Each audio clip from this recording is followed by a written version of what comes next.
Merci de nous passer la parole. Il était important, après la séance que nous venons d'avoir à l'Assemblée nationale, suite au vote de la loi portant modification de la loi 2001 sur la CEI, il était extrêmement important que nous venions rendre compte au président de notre parti, le président Aimé-Henri Konan Bédié, qui nous a mandaté à l'Assemblée nationale pour porter les couleurs du PDCRDA à la tête d'un groupe parlementaire.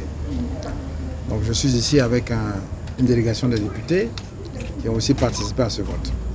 Nous avons informé le président de la République, déjà, pour l'informer de ce que une loi avait été introduite et que nous avions identifié dans ce texte des passages litigieux, des points litigieux.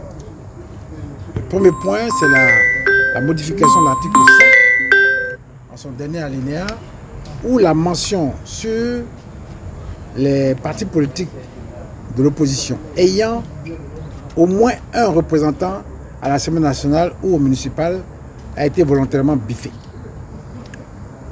Le deuxième obstacle porte sur l'article 2 qui, lui, a été aussi modifié en supprimant un des alinéas qui porte sur la mission de la CEI de pouvoir faire des propositions au gouvernement sur le découpage électoral et sur les circonscriptions électorales. Ensuite, nous-mêmes, nous avons identifié le fait qu'une organisation comme la Commission nationale des droits de l'homme est présentée comme une organisation de la société civile. À cela se rajoute le fait que si vous faites le point de l'ensemble des représentants, des membres de la commission centrale, au total, le parti au pouvoir a la possibilité de nommer 13 membres sur 18 contre 5 à l'opposition. Il y a d'autres points que nous avons aussi identifiés. Mais je viens de vous citer les points les plus importants.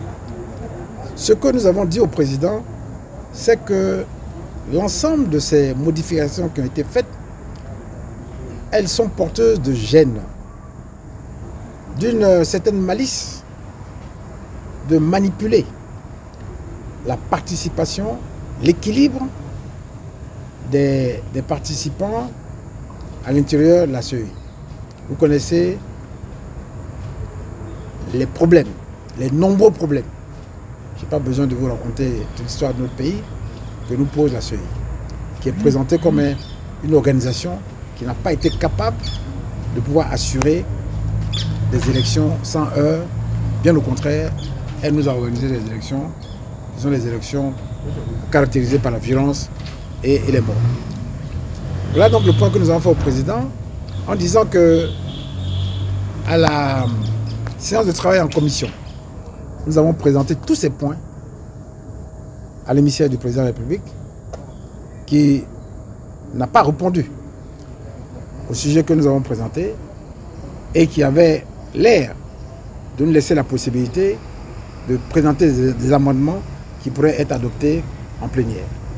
Nous sommes même allés plus loin pour demander le report de la plénière dans l'esprit du PDCRDA et des instructions que nous a données le président Bédié pour engager des négociations, des discussions fraternelles avec le parti au pouvoir de manière à voir dans quelle mesure nous pouvions tomber d'accord sur certains amendements.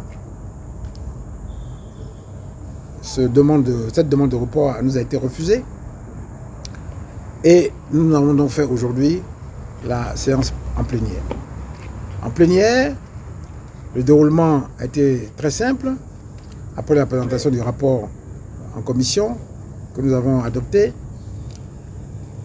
nous avons introduit les amendements au total pour le PDCRDA, qui étaient 8 amendements au total. Le PPACI en avait un sur les questions portant vice-présidence de la commission centrale.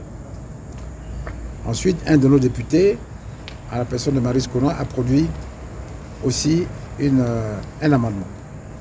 Au final, dès la présentation de l'amendement du PPACI sur la question de la vice-présidence, pour porter à 5 le nombre de vice-présidents, nous nous sommes heurtés à un refus catégorique des députés membres du pouvoir qui ont argué le fait que ce 5e vice-président coûtait des ressources financières complémentaires.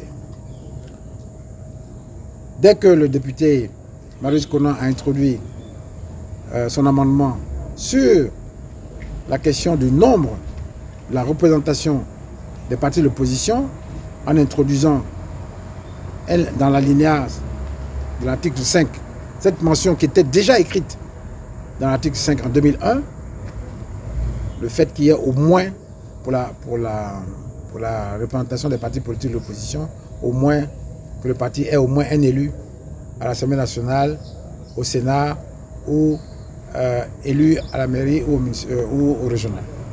Cet amendement a été catégoriquement rejeté par le parti au pouvoir. À partir de ce moment-là, vous pouvez comprendre que la messe était dite.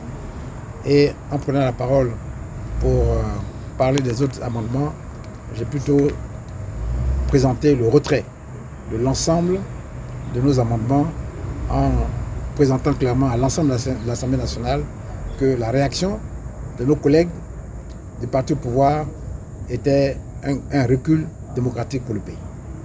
Et que cette loi, bien au contraire, au lieu de faire avancer les choses, nous ramène en arrière et nous prépare à des élections violentes pour l'avenir, à partir du moment où nous n'avons pas été capables de nous entendre sur le minimum requis pour pouvoir avancer. Je saisis l'occasion pour vous dire que j'ai rappelé au président Bédié le sens de son combat, celui de faire en sorte que cette CEI soit une CEI réellement consensuelle et transparente. Et c'est pour cela que le président Bédié a toujours demandé que la CEI fasse l'objet, avec plusieurs autres points, d'un dialogue inclusif qui nous permettrait vraiment, véritablement, de nous mettre autour de la table et de rechercher des solutions bien pour l'avenir. On ne peut pas comprendre qu'après tout ce que nous avons traversé, que le parti au pouvoir s'entête, j'allais dire, à continuer à manipuler les textes à son profit, au profit de son clan. À ce rythme-là, la Côte d'Ivoire ne pourra peut-être pas sortir du cercle infernal, du cercle de violence dans lequel nous sommes engagés depuis ces années.